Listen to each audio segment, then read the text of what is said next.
네, 안녕하세요. 아산소리 이비인후과의 대표 원장인 손용기입니다.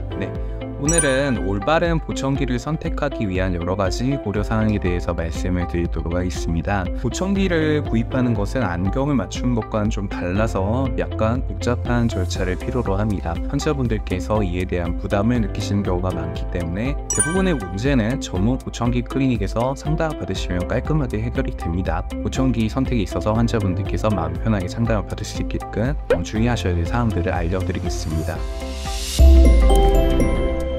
먼저 난청 환자들은 보청기가 필요하지만 어디서부터 시작해야 될지 감이 안 오시는 경우가 많습니다. 난청이 국민의 5분의 1 이상 경험하는 질환이고 많은 환자분들이 보청기 등을 사용해 효과를 볼 수 있기 때문에 보청기는 이제 필수적인 것이라고 볼 수가 있겠는데요. 이런 보청기는 소리를 더 크게 듣기 위해 귀 안이나 귀에 착용하는 의료기기라고 보시면 되겠습니다. 새로 개발되고 있는 현재 대부분의 보청기는 일상에서 사용하기에 매우 편리하고 실용적으로 판매되고 있습니다. 보청기는 단지 잘 듣는 것뿐만이 아니라 주변 환경과 소통하는 데 도움이 되는 많은 기능을 제공하는데요. 사용자마다 맞춤으로 조정이 가능하고 스마트폰과 연결하여 다양한 미디어와 감상을 할 수도 있습니다. 요새는 다른 건강 기능과 연계되어 전반적인 헬스케어를 도와주는 개인 비서와 같은 역할도 합니다. 심지어 치매 예방까지 되기 때문에 보청기의 효용은 어마어마하다고 할 수 있습니다.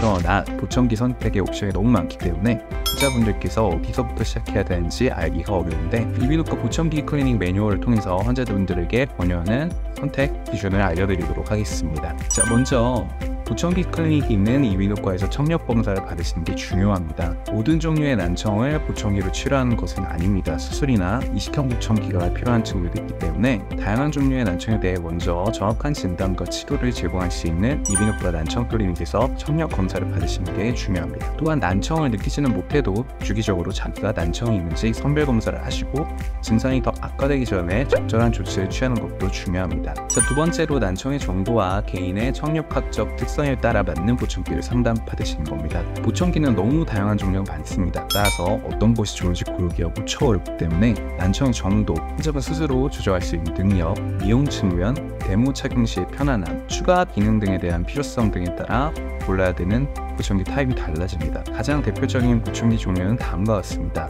먼저 첫 번째로 BT 보청기입니다. 일반적으로 중등도에서 심도의 청력 손실이 있는 환자분들에게 권유를 합니다. 귀 뒤에 위치하고 뒤에서 자세히 보지 않으면 거의 가려집니다.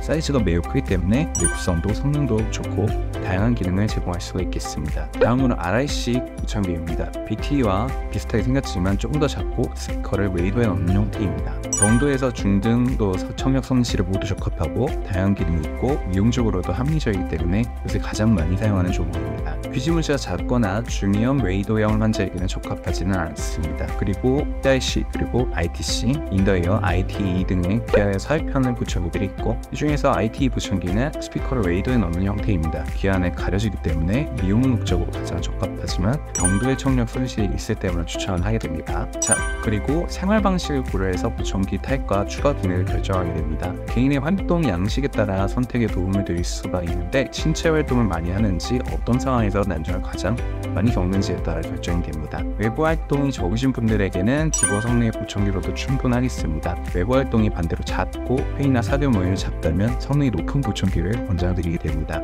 자, 보청기에 대한 현실적인 기대입니다. 보청기는 난청으로 인한 불편의 상당수를 해결하거나 큰 도움을 주는데 그럼에도 불구하고 난청을 100% 회복시키는 것은 아닙니다. 이러한 현실적인 한계를 이해한다면 보청기에 더 빨리 적응하고 만족스럽게 사용하게 됩니다. 처음 보청기를 착용하는 경우에는 일반적으로 적응과 맞춤을 위한 세팅 기간이 필요합니다. 대부분 보청기 사용에 완전히 적응하시려면 한두 달 이상은 필요합니다. 보청기 선택에 대한 고민으로 너무 스트레스를 받는 것은 좋지 않습니다. 사실 위와 같은 결정사항을 환자분들이 일일이 고려해서 신경 쓰시기에는 너무 어렵고 복잡합니다. 따라서 보청기 클리닉에서 상담자와 상의하시는 게 가장 믿을만하고 빠른 길이라고 볼 수가 있습니다. 요새는 보청기에 대한 고가의 광고사항이 있어서 보청기 클리닉에서 일반적으로 환자분들에게 가장 효율적이고 가성비 있는 장치를 추천하도록 제도적으로 보장이 되어 있습니다. 마지막으로 믿을만한 보청기 클리닉의 생활환경에서 상담을 하시는 게 중요합니다. 보청기는 안경과 다르기 때문에 환자 개개인의 청력검사 결과에 따라 조정에도 차이가 있고 기기관리, 웨이도 관리 등도 주기적으로 해야 하는 장비입니다. 이런 장비를 너무 먼 곳에서 맞추시면 주기적으로 조정하기가 불편해질 수가 있습니다. 기본적으로 전자장비이다 보니 관리형과 실력이 있다면 결과에서 많은 차이가 나지 않기 때문에 가능하면 생활 반경 내에서 클리닉을 선택하도록 하시고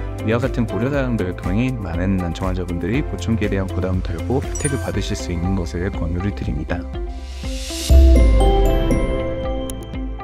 네, 이상으로 오늘 보청기 선택에 있어서의 고려 사항에 대해서 설명을 드렸습니다. 경청해 주셔서 감사합니다.